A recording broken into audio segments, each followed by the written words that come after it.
It's safe to say that the hype surrounding Michael Bay's first Transformers movie was chaotic to say the least, with leaks, news, and fan discourse that made keeping up with the movie a once-in-a-lifetime kind of experience. However, the hype for Transformers 2 was in no way more tame. In fact, it seems history repeated itself, as the build-up to the release of Revenge of the Fallen in many ways can be considered more chaotic than what came before.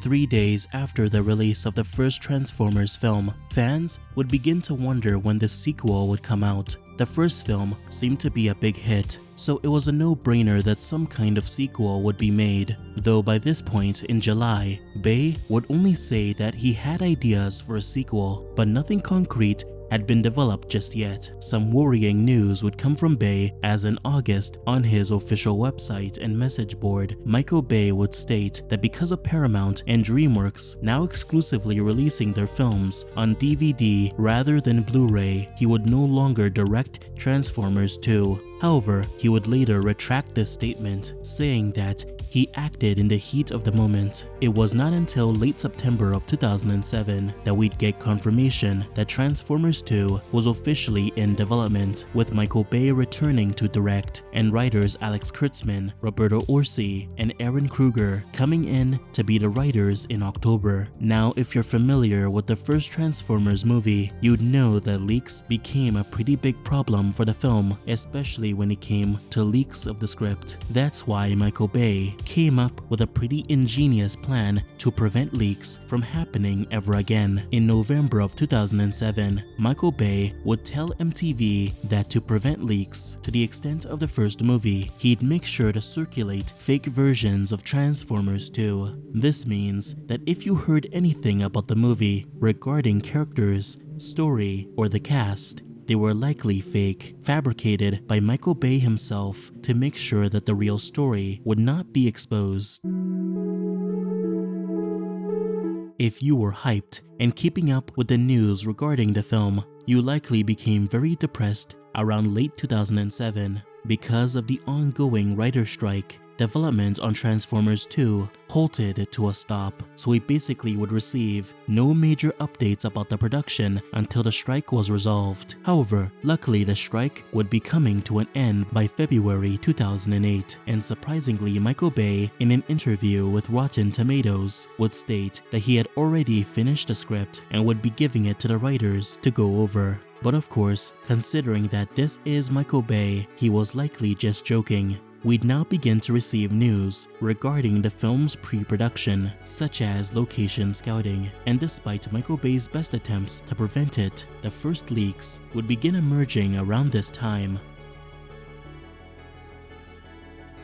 In April 2008, a rumor would emerge from IESB.net that the combiner Devastator would make an appearance in Transformers 2. This did seem exciting, considering that Devastator was pretty popular in the Transformers lore, and according to videos dating back to 2006, fans were hoping to see him or other combiners pop up in the first movie. However, some fans would be scared about the character appearing, considering that he'd likely look nothing like his popular design and would be made to fit in within Michael Bay's design language we'd seen for his other Transformers. This look here is what some fans hoped to see, but it was pretty unlikely that this would ever happen. IESB would also report on a supposed casting sheet featuring characters the production team were looking to cast in the movie. This included a college professor, Sam's ex-girlfriend, Sam's brother, and Sam's roommate. There was no proof at the time that this list of characters had any validity to it.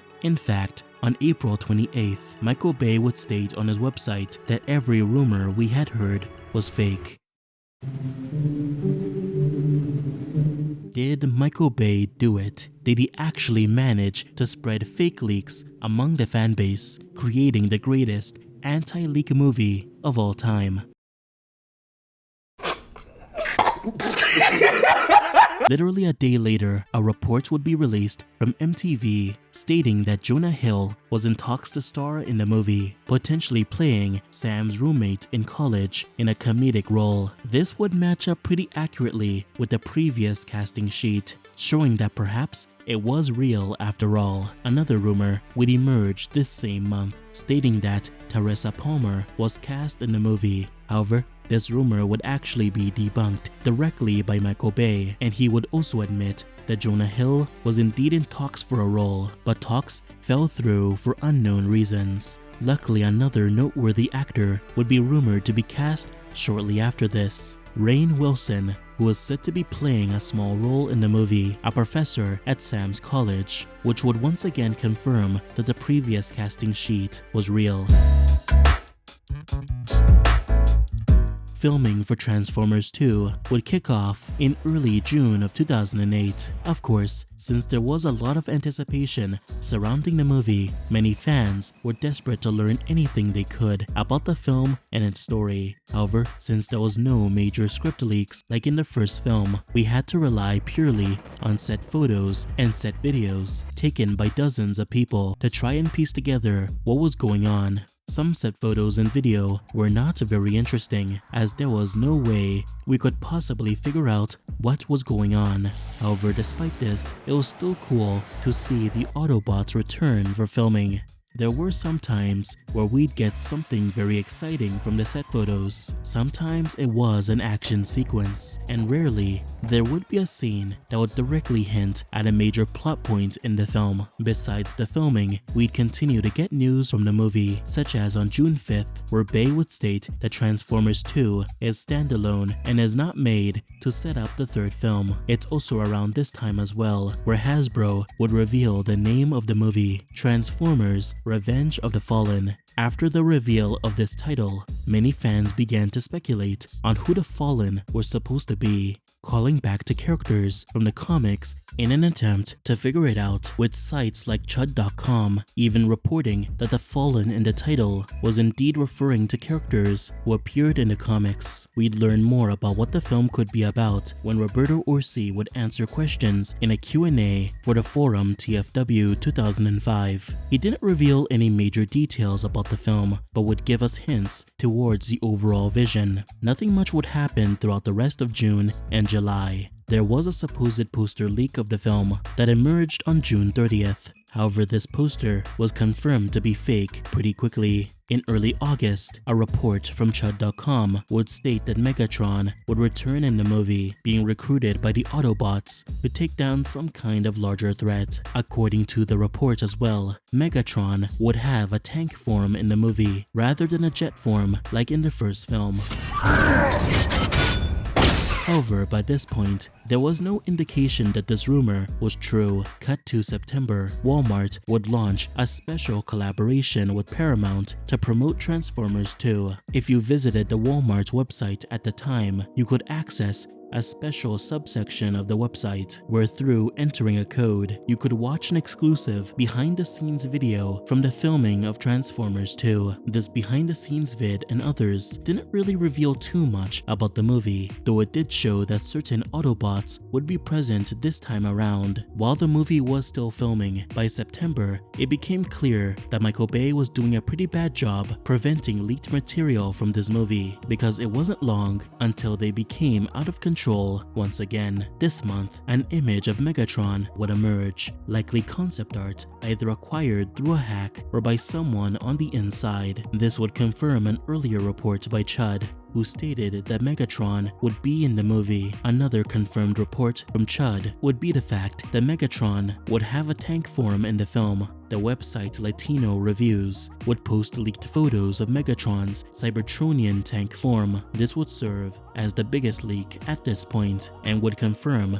that despite Michael Bay's efforts, clearly the movie was leaking a lot more than he had anticipated. As filming continued, the crew would begin filming Transformers in New Mexico at the White Sands Missile Range. Here, an anonymous source would post pictures of the Autobot models that were being used, confirming which Transformers would be present in the scene. There was other information being revealed about the film. However, it was the events at White Sands that really interested people at the time, especially since sources were describing sequences that were being filmed there.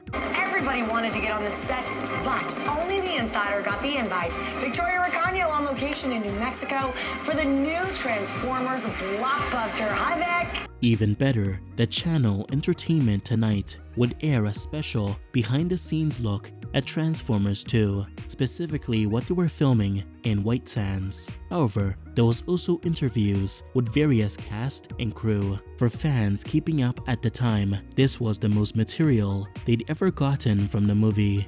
In October as well, a supposed leaked image of Soundwave and Ravage would circulate the internet, showing what their designs would look like in the movie. By this point, there was no proof that these images were real, especially considering the grammatical errors in the image. In November 2008, Latino Reviews would reveal the fact that the character Alice, played by Isabel Lucas, was actually a pretender, a transformer who hides their form within a shell as disguise. In this case, the character Alice is actually a transformer taking on the form of a human. Articles like this do show that despite Michael Bay's attempts to prevent leaks from the film, sites like this constantly casually spoil elements of a movie. Luckily, you would not have to rely on leaks for much longer, as Michael Bay in December on his official blog would state that the movie would begin promotion sometime after the new year, with brand new stills, posters, and the official teaser trailer. Luckily, if you could not wait, you were in luck, because it wouldn't be long for conceptual work to start leaking from the movie. We had conceptual artwork leak of Ravage and his beast mode. What's interesting is that there was also concept art of Megatron showing him in a much more deformed and destroyed state. Not only would this be definitive proof that Megatron would return in the movie, but also showed that he would look partially destroyed as well. Later, the site actoys.net would post pictures of a new toy line from Fast Action Buster featuring Optimus Prime, but also Megatron with a tank alt mode, proving that the earlier CG leaks from September were real and Megatron did have a tank form in the film. In the same month, on December 29th, Empire Magazine would release their long-anticipated magazine featuring information about Revenge of the Fallen. In the magazine, we received general information about the film's story, an overall breakdown about who exactly the Fallen were, and many other behind-the-scenes details. We also received some exclusive photos from the movie, a promotional shot of Optimus Prime, and an interview with Michael Bay, who would outright state that Megatron was not in the movie.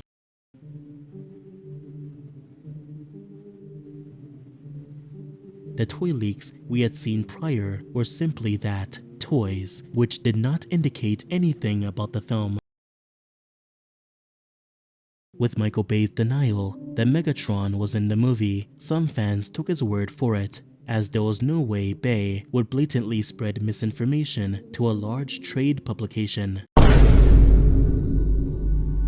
Michael Bay kept his word when it came to when promotion would start for the movie, as the first teaser poster for Transformers would release in early January, showing what the Fallen looked like in the film. But luckily, if you wanted to know more about the movie, you were in luck once again, because January would be one of the worst months for Michael Bay when it came to leaked materials. Just like what happened with the first movie, it was not long until toys of the Transformers would begin hitting the internet. The reveal of Sideswipe's robot form was one of the most significant, as this was the first time we actually saw the character in his robot form, considering that all throughout filming, we only ever saw him in his vehicle mode.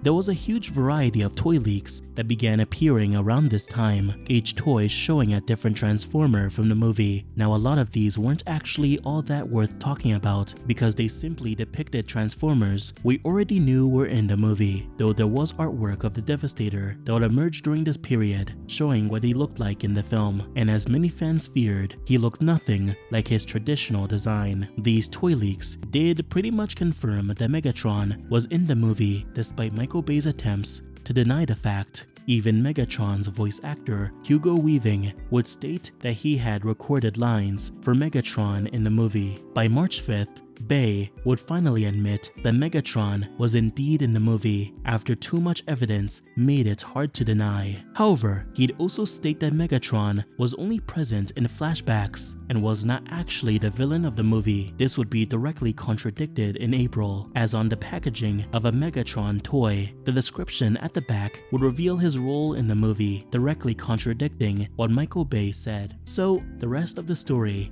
you all know by now. By February, the first Super Bowl trailer for Transformers would drop, showing many quick and frantic shots from the film. This trailer would later be shown at the Super Bowl, becoming one of the most viewed Super Bowl trailers of all time. This trailer would be followed up by a plethora of other marketing material and collaborations up until the movie's official release.